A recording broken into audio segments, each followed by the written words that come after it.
Go live. Hey, good afternoon, everybody. Welcome to the Detroit Sports Web Chat here on WXYZ.com. I'm your host each and every week, Justin Rose, joined this week and every other week, it seems. Does seem like that, doesn't it? Like Adam Strozynski, with Adam Strozynski from Detroit Podcast. And, in another week, another big storyline hits Detroit. Calvin Johnson. What did you hear? What did you think when you heard it first yesterday as the news broke that he is retiring? Would it shock you if he did?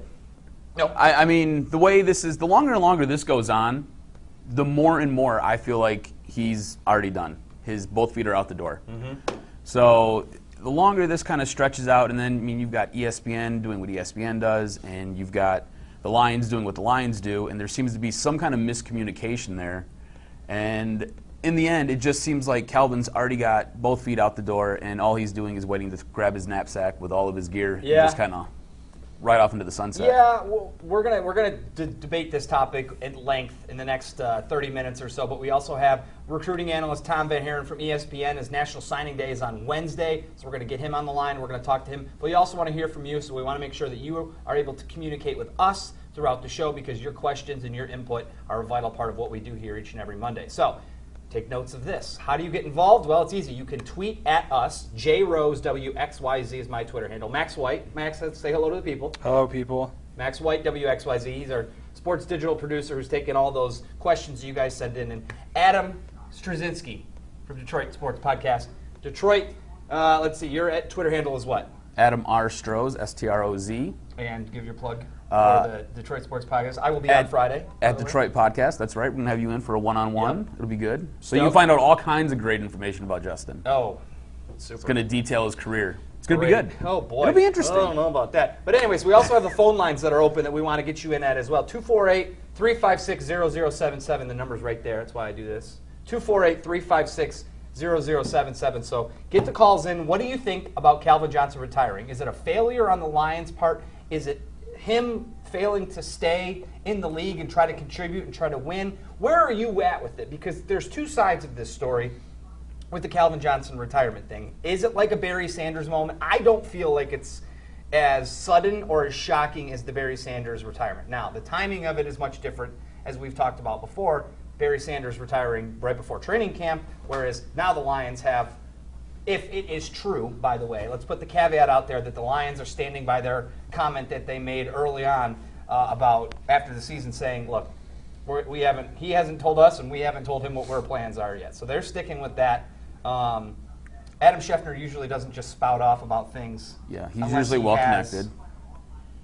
I'm pretty sure it's true. Let's be honest. I think he's just waiting for maybe the right time to announce it. But I thought he was retiring since it first came out. Since I think Terry Foster first said that he was contemplating retirement. I don't disagree with that. I absolutely think that why would you come out and say something to you about that? It makes no sense. It makes no sense to say, I'm mulling retirement and then not coming back a week later, like, you know what? After first thought, I go, well, I can't quit right now. I can't walk away from the game. I want to touch on something you said a few seconds ago where you kind of compared it to the Barry Sanders retirement. If you remember with Barry Sanders, we're going into that offseason, Barry Sanders wasn't really nicked up, wasn't really beat up. The last 5 years, Calvin has been basically bludgeoned throughout the season, and he's missed a lot of games. I know last season he was able to complete 16 of them, but if you go back and you look over the last 4 seasons besides last year's, he's missed multiple games for multiple reasons with different injuries. Yep. And this year, it really seemed like they kind of nursed him through the season. He got to take some Mondays off, got to take certain days off during the week because he could hardly walk. So looking at it this way, Calvin's just beat up. He's hurt. The guy has lived his last, 10 years in a constant state of pain. Barry Sanders, I don't ever believe was that beat up. You got to remember, too, Barry Sanders, I don't think ever took a head-on shot either because he was so elusive. Right. So he, for the most part of it was a different type of. For the most part, it was a different game. He was pretty healthy. So when he retired, it kind of came out of the blue and shocked everybody, especially with him faxing in his resignation and doing it the day before camp started. This has kind of come out 2 days after the season was over. Everybody, it's kind of almost been like getting you prepared for it, just really slowly kind of walking you through the steps to make the blow a little bit softer for you. But he's done. Yeah. He's done. Even if he does come back next season, if they somehow coerce him into coming back next season, where's his heart going to really be at? Right. You don't want a guy like that on the field because he's done. He's already checked out. Well, according to Scheffner's story, just a couple of highlights from it from ESPN.com. Apparently, Caldwell told Johnson not to rush his decision, to take his time, but out of respect to Caldwell, Johnson agreed to do just that. But he basically told him the day after the regular season ended. That's what the sources are telling him. He's pretty content with his decision, according to someone who knows Johnson well. I think that when you look at this, it's a different game. 10 years in the league now is not like it was back when the game wasn't as fast, wasn't as brutal, wasn't as hard-hitting as it is today. And the thing you have to also look at is the rate of which there's more and more players that are stepping away from the game before the age of 30. I mean, I think there was a chart I saw that there was only like 4 people that retired in 2011 under 30, like early retirement. And that spiked to like 12 players and then 15 players. And I think there's over 20 players that are now just saying, you know what, the game is no longer worth it for me. I can't play at the level with these young kids because 23, 24-year-olds are coming out of the college game and they're playing, A prime example of that is San Francisco. If you look at last year at San Francisco's team, they had so many people walk away from the game just prematurely saying, hey, I'm done. I don't want to do this. I don't want to risk getting the concussions. I don't want to risk having CTE. I don't want to risk my body anymore. I don't want to do it. And they just walked away. It doesn't matter what the price tag is and how much money you'll make. They don't want to do it. So they're just walking away. Exactly. And there's nothing wrong with that. No. And that's the thing I think that I don't see this uproar so far. I haven't really monitored it too closely because it's not official yet. But I haven't seen this uproaring from fans going, oh, what a quitter. He's a quitter. I don't think that there's a narrative out there that can be supported that Calvin Johnson is turning his back on the Lions or turning his back on the game of football. I think that this is I'm totally okay with this decision. I've said before time and time again, receivers, for the most part, are replaceable. They're a dime a dozen. Mm-hmm. You find guys that kind of, excel. And Calvin Johnson's a different breed, but he's also a dying breed. The big prototypical 6'6", 6'7" outside threat is kind of a thing of the past in today's NFL. We've talked about that before. Antonio Brown, DeAndre Hopkins is a guy that, think of all these receivers, Julian Edelman. Yeah, I was going to say Edelman. These are the guys that, Benny Fowler and Emmanuel Sanders are playing in the Super Bowl. Let me ask you this question. Against Ted Ginn Jr., who's, a small dude. There's no big receivers anymore. And it's okay. For me, it's okay. I'm totally okay with it. Do you feel like this is okay and this isn't getting hit with this overwhelming pushback? Like, oh, he's quitting, he's a quitter, he's never won anything, he's this, he's that. And there's not this giant uproar because people are more aware of what these guys go through now. I mean, you just had a movie that came out that kind of discussed how concussions were found and what they've done to players. And we've seen players like Junior Seau who have driven his truck off a cliff. And just guys who have gone through different things and taken their own lives because of the impact that football has had on their day in, day out lifestyle. I think that I agree with your general point that more people are aware of the problems of football. Because I remember growing up, when I first started playing in 1990, even 6, 7 years old, when you start playing the game of football, it's get up, get hit again. Get up, get hit again. Get up, get hit again. Now it's kind of like, okay, well, if you really do take like a severe shot, the game of football coaches and trainers. We used to do drills where we laid on our backs, popped up, smacked each other, laid head back to down, head, popped head to back head. up. And we should do that drill. I'd knock you out, though. I'd knock you out. You're bigger than me. But you do realize that's true. Right? That's true. I got about 50 pounds on you. The general community is more aware. Certainly, that plays into the fact of him and people being like, okay, we just got a tweet from Salim. He said, it's official. Is it official now? I would say I'm happy for him getting out while he's relatively healthy. I mean, it's not official yet, so it's. I would probably say it's at a 95% that it's. I would be completely shocked if it goes like, the opposite way. I'm coming back. I don't know where you guys are getting that information from. But I'm with you, Salim. I think that if he gets out, then we can all say, look, he set the record for the most receiving yards in a season. He's up in the top echelon of all-time receivers. And he's the top 15 wide receiver of all time. He's going to live. That will live in infamy here in Detroit. And you just clap your hands. You say thank you for your service. And then you have to get into the conversation that we're going to transition to was his career a failure? And we're getting a lot of questions submitted to us online. Do you guys have flashbacks of Barry Sanders with the recent news? One person says Golden Tate can be a viable number one.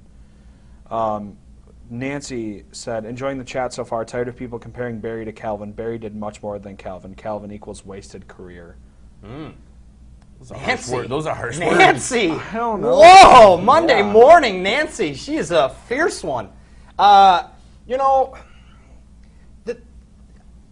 I'm having flashbacks to the Barry Sanders, but I'm also, like most people, have become more aware of what football does to a human body and what it does to the brain and what it does to the life and the long-term effects. So where I'm good with him walking away is he's saying, look, I'm not going to play at a high level.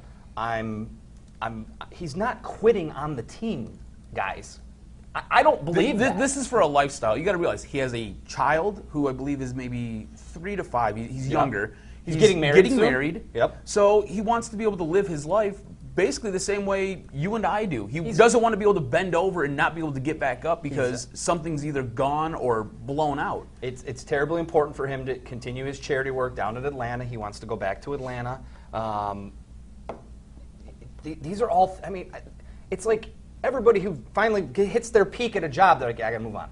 Right. Football is a job, people. I mean, it's still, it's still football at the end of the day, but he's done it all except for win the ultimate prize.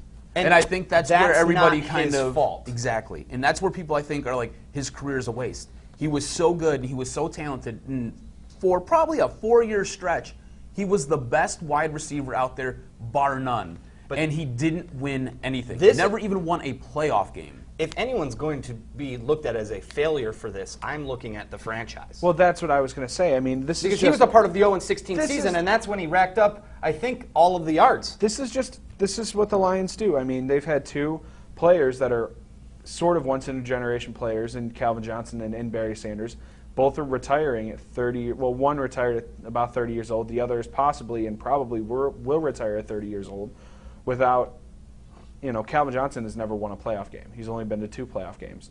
Barry Sanders was with the team when they won 1 playoff game, but, I mean, it's the Lions organization. I mean, you have to look at other great players who didn't win at all. But do you think Calvin Johnson retires if he's with another team? Do you think if he's on the Patriots he retires, or if he's on a team that's close to contending, maybe? That's such a subjective hypothetical that it's almost dangerous to even try to debate that point, because you could say, well, yeah, if he has a chance to get back to the Super Bowl, if you look at it this way, maybe I'll play one more year. If he had Tom Brady as his quarterback for the last, we'll say, 7 years of his career, he would have won a Super Bowl. Yeah, there's a good chance he probably would retire now because he's done it all. And, Max, to your point, I think that if he really wanted to win, if that was the last thing that he wanted to do, he would ask for a trade.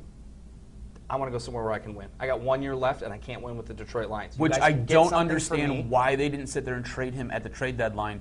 Send him to Carolina. He would have fit so perfect with Carolina. You could have got some value back for him. He could be playing in a Super Bowl right now. And don't you think that he maybe he had to, if he really did come out and tell people he was retiring at the end of the season, then he probably was telling people at some point during the season that he was thinking about retiring. Well, he came out and he told Matt Stafford and Stephen Tulloch during the season, went to them in private and said, "Hey, this is going to be my last year. This is it. I'm done."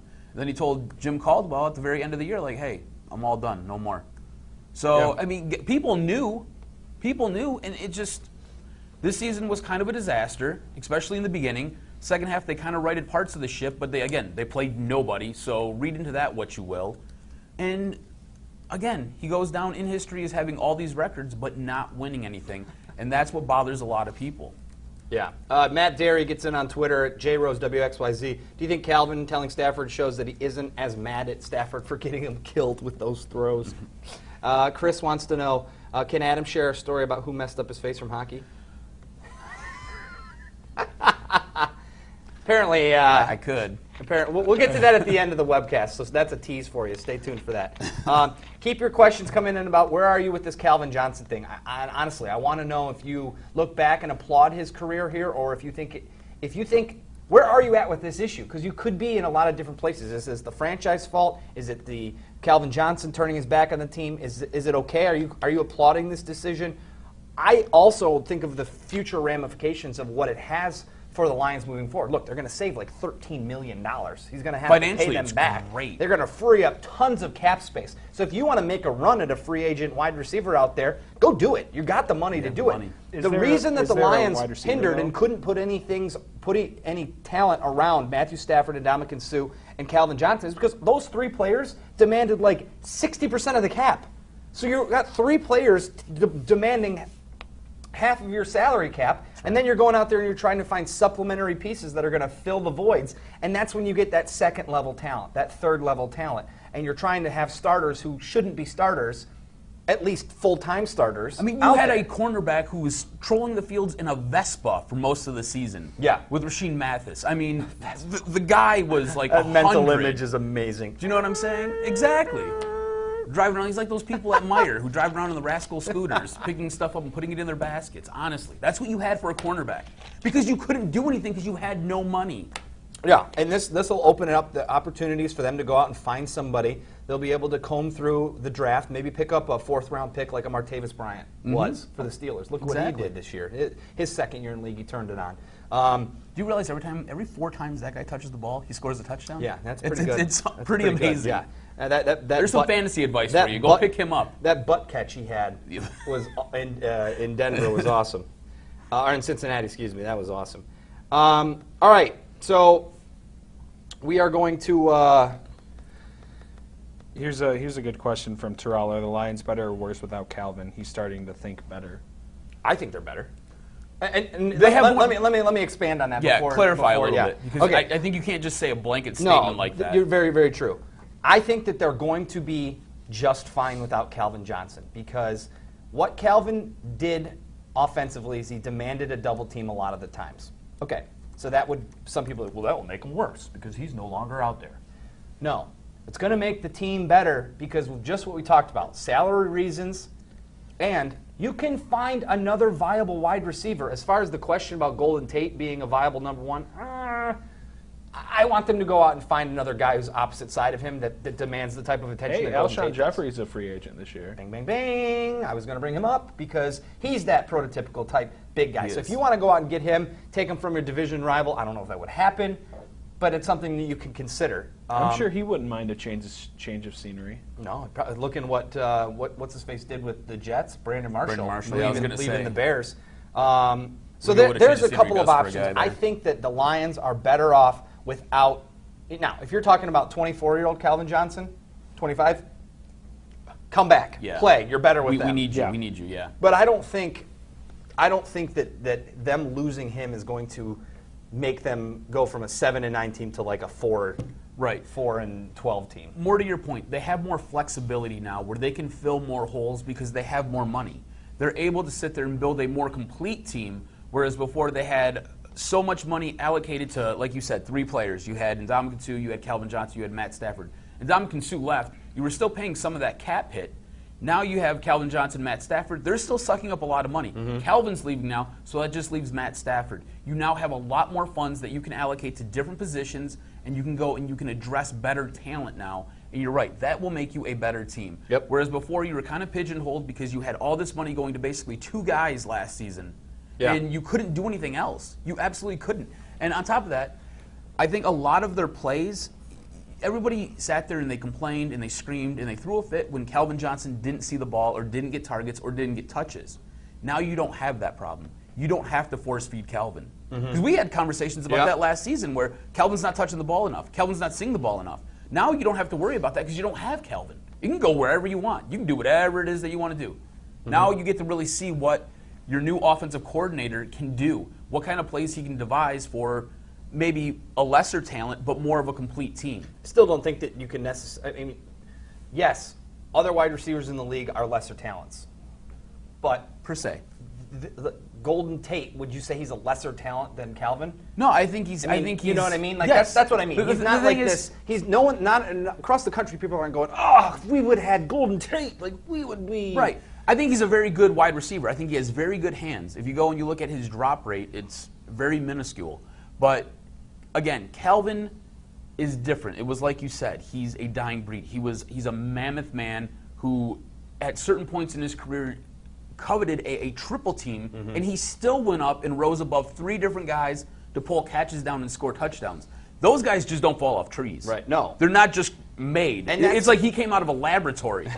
And that's and like I said, that's where I can concede the conversation, being like, yes, Calvin Johnson will be missed because of his size, sheer athletic freak ability. Right. Absolutely can't replace that. It's not a dime a dozen. However, finding a productive wide receiver who can fill the void left by Calvin Johnson will not be difficult, in my opinion, especially when you have money to go out and try to find somebody and pull in a free agent or pick somebody up in the draft. And you look at what he's done over the last 2 or 3 years, he's been on the downside of his career now, and he hasn't been ultra productive like he was when you were saying like he's 24, 25, Right, exactly. when he was in his prime. Right. So I think everybody kind of holds on to those memories, and they're like, oh, we need that guy. We need that guy. Well, you haven't haven't had that guy in years, Exactly. so you wouldn't get him again next year. Real quick tweet, getting from Lance. Do the Lions trade Stafford for picks? There could be a huge market for him, and Quinn is known for stockpiling picks. At this point, I don't think the Lions are going to blow it up. Oh, I wish they would. Trade him to Houston. Send him to Houston. It would fit out. Oh, it'd be perfect. for J.J. Watt. We got That'd be great. Could you imagine that? 2 monsters on your DN? Yeah, right. Whoa! That would never happen. arguably my favorite comment so far in our boy. webcast history, and this is a good segue into what we're talking about next.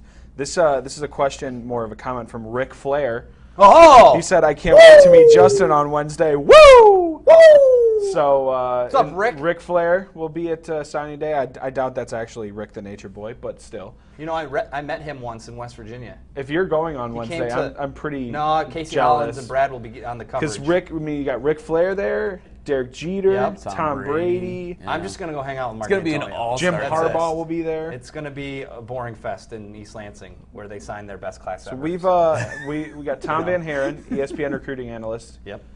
Seth, can we call him? Does this bother you? Does that bother you? Yeah, let's call. Yeah, we can call him now. No, it doesn't bother me that they're.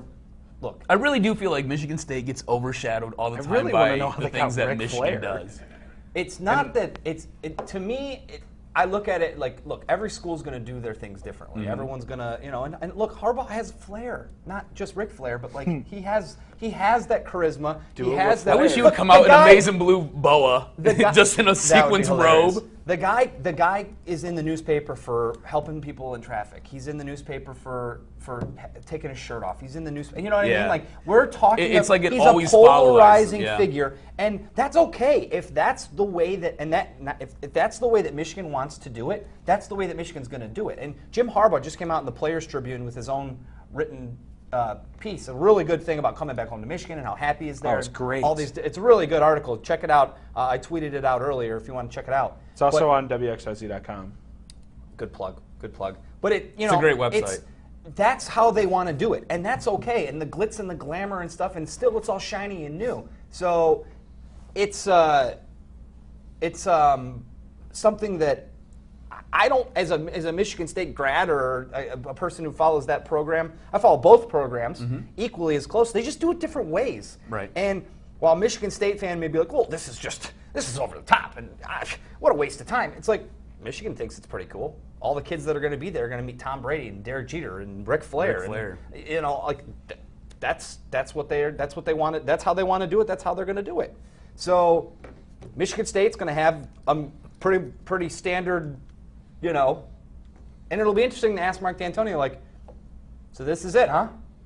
And see what he has to say, because you know that someone is going to ask him, hey, you know what's going on in Ann Arbor right now? Yeah, they got Ric Flair and Tom Brady. He's going to be like, so. Yeah.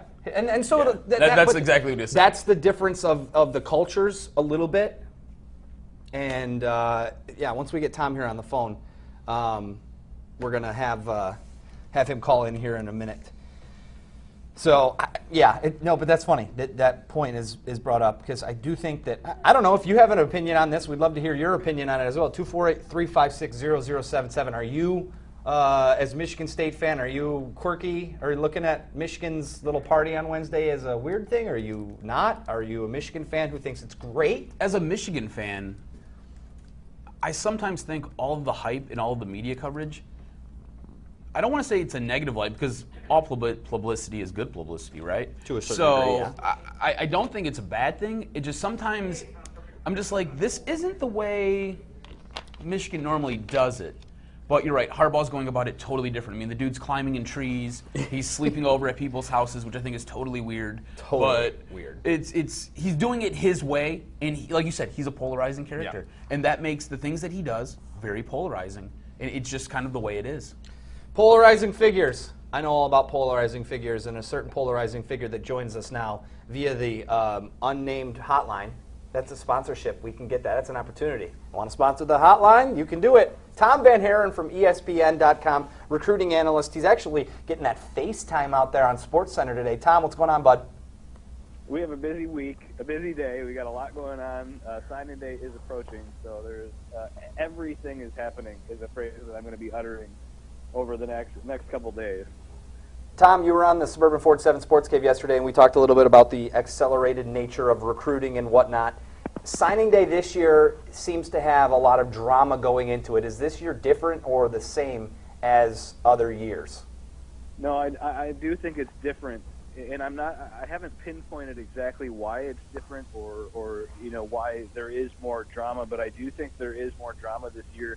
And Jim Harbaugh has added to that. I think, I just mentioned earlier today about Jim Harbaugh and Michigan recruiting. He's kind of changed what they've done. You look at Brady Hoke's last class at Michigan, and he had all but one prospect committed by August before signing day. Now here we are, just a few days away from signing day, and we're talking about Michigan. They're in the headlines, and Jim Harbaugh has them at the forefront. So, we've seen a ton of decommitments happen with a lot of these prospects. From January 2015 to January 2016, we saw 387 decommitments just in this 2016 class. So, there's a lot of switches, a lot of flips, a lot of decommitments. There's social media has added to that. I don't know that there's one true answer as to why, but I definitely do think there is a little bit more drama and a lot going on right now. Hey, Tom, I want to introduce you to Adam Strozynski from Detroit Sports Podcast. He's on with me today. He's got a couple of questions for you as well.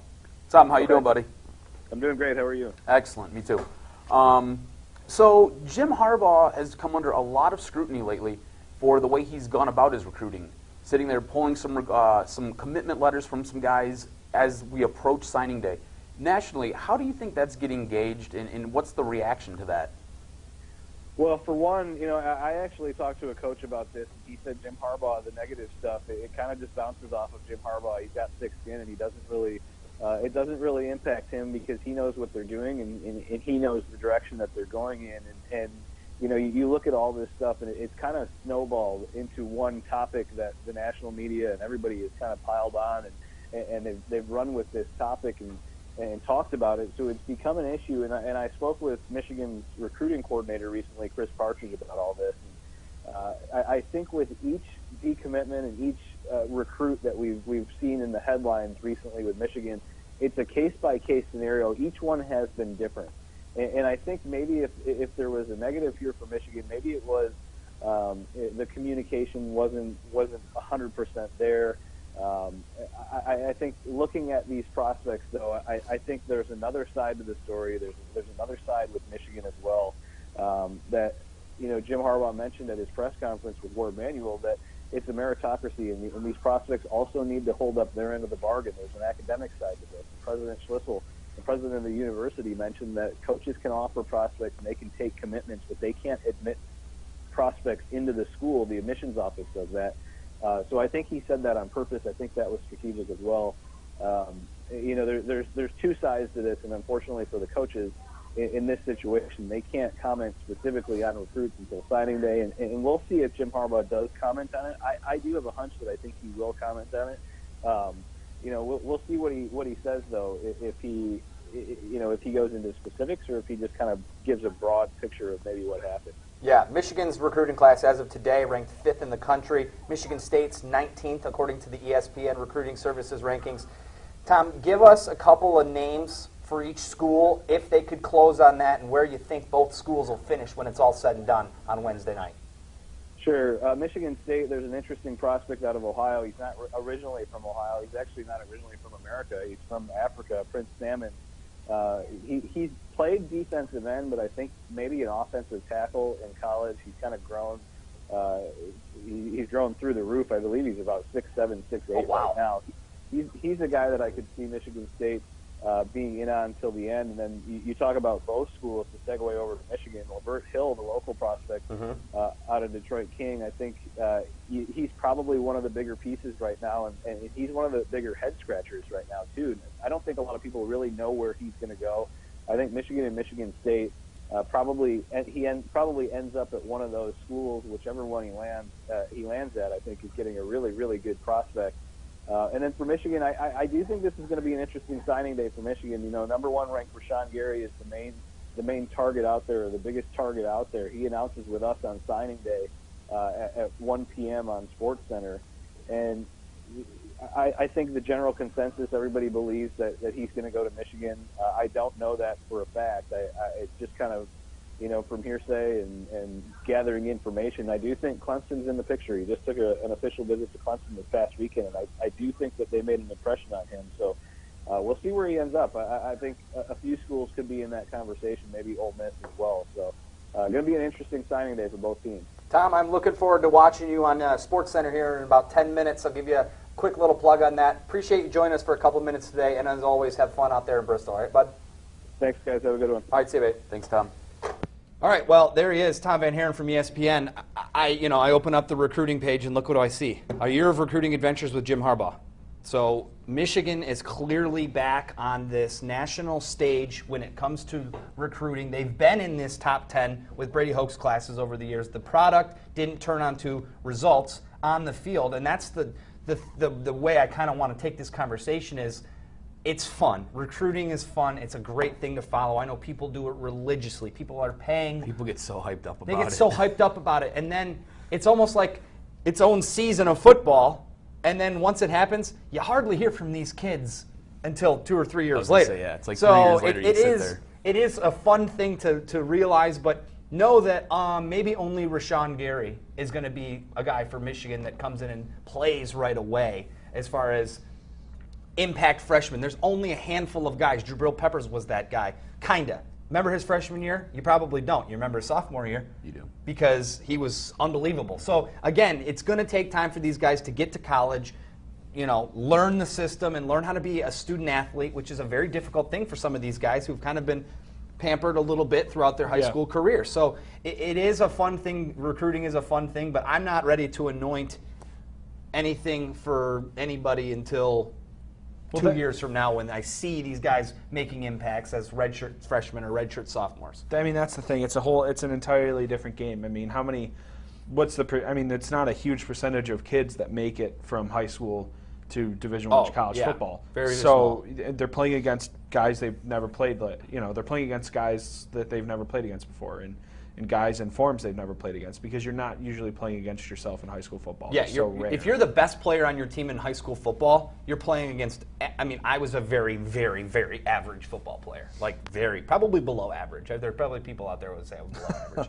But I mean, don't worry, I was right there too. I was getting dominated. I remember there was a linebacker who played for Anchor Bay, and he was going on, and I was a guard, and I had to block him. All 6 foot, 180 pounds of me as a guard was trying to block this 6'4", 240-pound freak athlete. We get killed. So he should beat me. I mean, that's kind of the whole thing. But then he goes up and he starts to go against a 280-pound offensive guard who actually has size and strength, and he doesn't run him over like he ran me over. Mm-hmm. I don't remember that guy's name. I'm having bad memories now. You're going to go look this up, aren't you? Probably. This is one of those things where you need to look into your crystal ball and you need to kind of project. And it's cool to get excited about it. Like, okay, cool. Michigan's got a top 5 recruiting class. Michigan State's got a top 20 recruiting class. Everybody wants them to be number 1. It's not going to happen, though. No. Right? So you look into your crystal ball. You're not going to hear of these guys next year. You're probably not going to hear of them in 2 years. But you're right. Year 3, year 4, that's when you're expecting some production from these guys. And that's when they start to become more of a household name for you. Right. And it's all about sitting there helping them to mature and helping them develop over the course of those 2 years. And that's what I think Mark D'Antonio has done such a great job of. He goes and he grabs 2- and 3-star kids that these recruiting services put out there, and he develops them and he gets them into the NFL. I mean, if you go back, you look at a guy like Le'Veon Bell, who I will argue with you is probably the best running back in the NFL right now. All right, he sat there. That was a guy that Michigan didn't want. That was a guy that Alabama didn't want. A guy that Clemson didn't want. Nobody wanted him. It was all MAC schools that wanted him. Ohio, and I think Bowling Green were the only 2 to offer him. It was all MAC schools, and it was Michigan State. And he took a chance on him, brought him in, developed him, and now look at him. Best running back in the NFL. And that's what Mark D'Antonio does such a great job of. And it's how he does it with these guys who are maybe not as high level, or they're not guys that you're going to see on ESPN when they sit there and have signing day. But he goes out and he grabs these guys and he does a great job developing them. And I think that's the hope that everybody has with Harbaugh. He's going to develop those guys. And I think he will, because we've already seen in 1 year with the same roster that they had. My big gripe going into last year was, how is Michigan going to be better? They have the same talent that they had. They're not having anything different that's, they have the same players that they had from the year before where they struggled and they didn't make a bowl game. How are they going to just automatically turn it around and win the Big Ten? They did. Coaching. Harbaugh did an unbelievable job. So he'll do that same type of thing with these athletes. And for me, recruiting it's like I said, it's fun to follow. But when I look at it, I project 3 years down the road.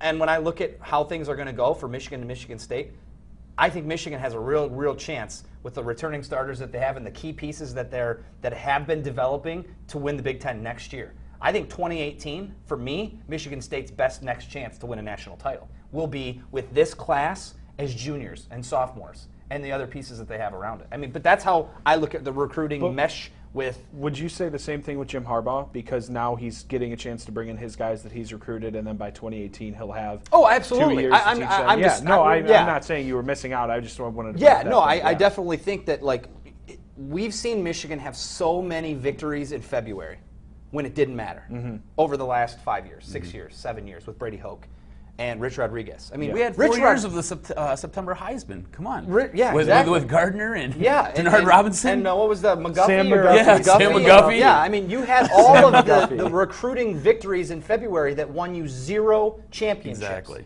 So until these recruits get to campus and get into the program and get infused in what they're supposed to be doing, they're just that, prospects. Some are going to be great. Some are going to be bad. Your Le'Veon Bell point is a great one. Who would have thought? But there's been guys that have been D'Anthony Arnett. He was one of the most, 4-star wide receivers, like #1 wide receiver in the country. He ends up picking Tennessee over Michigan State, goes down there, catches like 12 balls his freshman year, transfers back, sits out a year. When has he ever contributed to his 4-star ranking? Never. No offense to the kid. But, I mean, if that's what you're going to say, a 4-star kid was supposed to be all the be-all, end-all, and he wasn't. Right. Ronald Johnson was the best wide receiver to come out of Michigan in a long time. He went to USC. Do you remember this kid? I do. I remember hearing Rojo, as his nickname. He went out to USC, had an okay. He was the #1 wide receiver in the country. Went out to USC, had a very marginal career. I don't think he ever made it into the NFL. That's the #1 receiver, according to the rankings. So, Rashawn Gary, while everyone says he is the next, big Ndamukong Suh type defensive tackle, maybe he doesn't live up to those. We don't know how he's going to. I mean, hopefully he will. I mean, you always wish the best for these kids. A prime example, something that I like to point at. I sat there and I used to watch Allen Robinson. I used to sit there and I used to write for a couple different newspapers. And I watched Allen Robinson when he was playing at Orchard Lake St. Mary's. I thought he was good. I didn't think he was extra special in any way. Right. That guy ended up, I believe he was a 3-star recruit, ended up going to Penn State, had a really good season or a really good couple years at Penn State, and now he's playing in the NFL. And he's a stud in the NFL. But I remember watching him when he was in high school, and I was like, he's okay. Yeah. Like, he's not super quick. He's got decent hands, and he's got okay size, but what? There was nothing there that you were just like, wow, that guy's going to be a stud. And that's kind of what happens. They've got these 2 or 3 years, like we're talking about. They sit there and they mature. They kind of fill out a little bit, and next thing you know, they're doing big things for your program.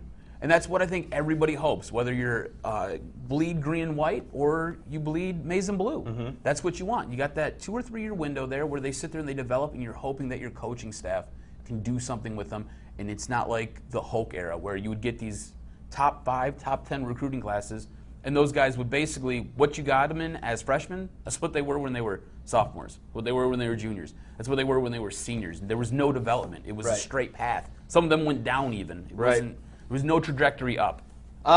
We got about 15 minutes left on the podcast here, so we want to get you guys to get your last questions on recruiting. You got a couple for us over there? Yeah, one from Mitch. I think if you make commitments binding, then you solve the problem. I don't think you can. He's talking about the recruiting. I'm backouts guessing the and stuff. decommitments. Yeah. I mean, and Tom Van Haren, who just joined us, has an article on ESPN. It's an insider article, so you can only get the first few paragraphs if you're not an insider. But it says decommitments are a recruiting reality, and they're here to stay. And then, I mean, it's just, with the rise of social media and everything else, it's just that's what's going to happen. Omar said, why can't schools talk about recruits while recruits can go on Twitter and spill the beans?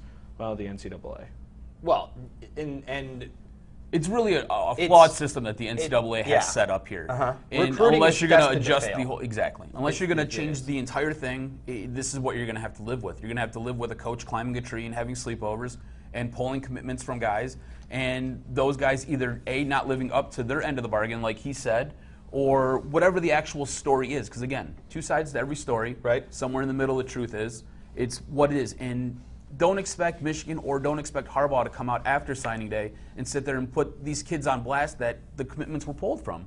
You just don't expect that. It's going to be one of those things where it's just going to end up being what it is, and decommitments are going to be a thing. I do think that there is, to solve this problem, I think that like in college basketball, there needs to be an early signing period. There's only one signing day. National Signing Day is always the first Wednesday in February. I think that if you want to fix the solution for some of this, it's never going to, and Tom's article is probably spot on. It's going to be here to stay. There's going to be backouts in the last minute. There's going to be change of heart. Commits flip all the time on the last day. They do the hat dance. Yeah, and, they no! And they, the kids like that stuff. But at the same time, if there's a kid that is so committed to your program and just like, I can't wait to get to school. I cannot wait to get on campus. I can't wait to join. I want to sign right now. I want to secure my spot.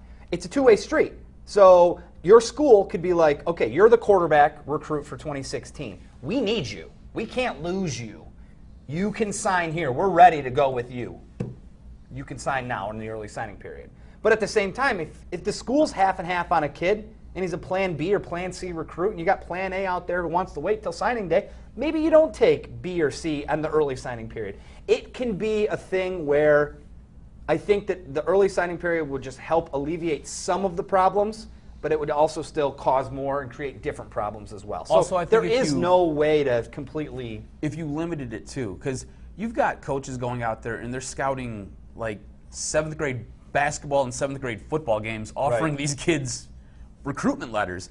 Like, you shouldn't be able to do that. If you want to sit there and maybe limit that to make it where you're in your 11th or 12th grade year of high school, that's when you can sit there and start offering these and then maybe have your early signing then. But the interest level, you have to build the interest level when they're young. And that's part of the success of a growing school like Michigan State, who is like elevating themselves to this national level, where 10 years ago, these type of 4-star kids aren't looking at Michigan State. But now, because they have Curtis Blackwell, who's very involved in the Detroit school systems and lower Southeast Michigan, helping get those kids. 10 years ago, these kids were 8.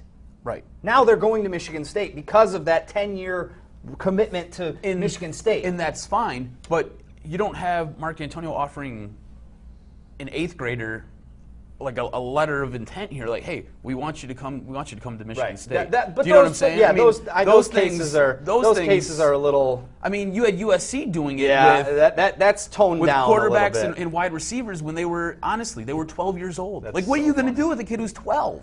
That's kind of weird. Yeah, no, that's a little strange. That's like sleeping on your floor weird. Sleeping on your floor weird. It is. No. By the way, Twitter just informed me that Lavert Hill, the Detroit King prospect that could play. Tom was just talking about him. Yeah, Tom was just talking about him. He was wearing a Michigan State shirt to school today. That would be a big.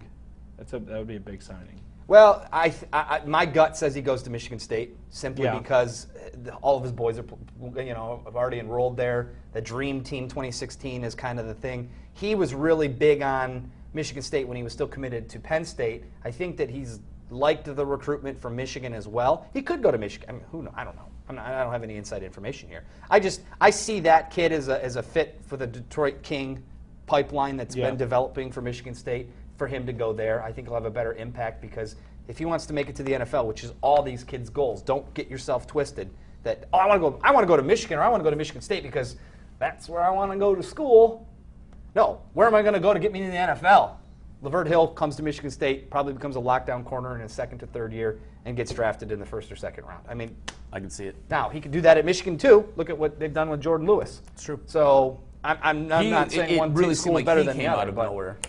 Wearing a Michigan State shirt, if that probably just throws everybody off because all the Michigan kids are like, oh, he's going to Michigan State, but all the Michigan State fans are like, oh, he's probably This is what doing recruiting that 'cause is, he's going though. to Michigan. We're three grown men sitting around talking about a kid in high school and what T-shirt he's wearing. That's weird. But we're doing it on a sports webcast. We are. Hey, do you guys want to have a compared sleepover? But that, Only, I mean, what? Climb a tree? Didn't Harbaugh Netflix and chill with the kid? I don't even want to I'm pretty sure that's a photo. There's a photo out there that's Netflix one. We got more questions coming Sure. in. One from Michigan Matt, so we know where this is going. MSU's run is over now that Harbaugh is here. They have huge question mark at quarterback, and talk is Harbaugh is a QB whisperer. I don't think talk is a Harbaugh is a QB whisperer. I think a lot of people just know that. I mean, he was a quarterback. U of M will dominate MSU. One from, I believe this is Portia. Enjoying the chat, do you think U of M is worthy of their high recruiting ranking, liking the players they have so far? I think so. If you look at some of the athletes that they ended up acquiring and some of the guys that they've picked up, I think they're top 5. I think that's about right. It'll be interesting to see what happens with Alabama because Alabama's had basically the streak of number 1s in the recruiting classes for years now, and there's now talk that they might not be able to secure that number 1 again. And you see what Alabama's done. I mean, shoot, they won the national title this year. Right. So it'll be interesting. I mean, look, again, recruiting rankings to me are fun to look at, but I just go, okay. It's like the odds for if you look at the odds if you're into gambling, like you go, okay, that's fun to look at. Like, oh wow, 8 to 1. Oh geez, 20 to 1. Hey, 100 to 1. I go, okay, cool. Like we'll talk to me in 10 weeks after I've seen. So talk to me in 2 years. If we look back at this class for Michigan, that finishes probably top 3. I think it finishes it's 5 right now. I think they get 1 or 2 kids on National Signing Day, and I think they finish 3. If I'm guessing, I think they finish 3. If we look back on this class in 2 years' time after Michigan wins their second Big Ten title, or they get to the Big Ten championship game, or they do finally get to the playoff in 3 years, then we'll say that recruiting class was fantastic. And this is combined with the coaching that they got, combined with the everything else that they got. And that's exactly what it is. It's great to have a really good recruiting class, but you need a good coach. Right. You need somebody to develop these guys and lead them.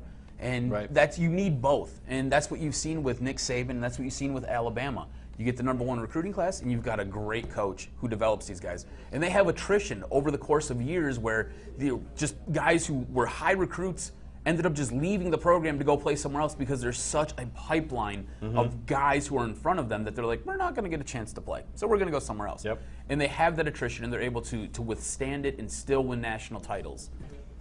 All right, any more questions, Max? Because I want to talk about the Netflix and chill. Harbaugh will do whatever it takes. NCAA title in 3 years. No, that's good. I think that Michigan's got a real chance next year to win the Big Ten, and that would mean making them the Big Ten's selection for the college football playoff. I think they have enough guys coming back. If this quarterback, not Peters, he's the freshman coming in, but who's O'Korn? If he can have the type of success Jake Rudock did from beginning of the season to the end of the season, plus he's had a year already as a redshirt. Everybody says he's supposed to be really good. good. They'll probably have a real opportunity. Wrapping up here on the Detroit. I almost called it Detroit Sports Podcast. Sorry, I'm thinking about Friday already. I got to go on this guy's show on Friday. But wrapping up our weekly sports chat here. We always ended on a positive note. We talk about our adult rec league hockey experiences of the past week. You had an interesting one 2 weeks ago. I did. I wanted to come on the show last Monday, but I couldn't speak because what happened? I ate a hockey stick. You ate a hockey stick? Well, I took one. It was a 2-hander across the face and busted out my a cross or like a swing? Like a swing. Who Yeah. swings their stick? Because take me back. Okay. Tell the story. So What did you do to this guy? Because clearly this was unprovoked. and it wasn't a guy. So for some reason, they let women play in my men's league hockey team. Yeah, so it was a girl. So She two-handed you. What did you do to her? Okay, so we're sitting there, we're moving the puck out of the defensive zone. I'm out at center. I get the pass, and the pass comes in, and it ends up in my skates.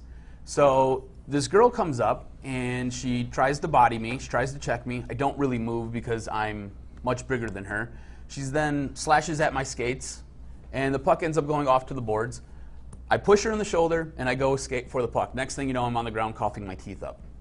So I don't know exactly what happened, so I had to get filled in by all the guys on my team, and I was like, what happened? Having a good time with that. They were like, no, man, she basically took her stick after you shoved her, and she took that to your face like a baseball swing.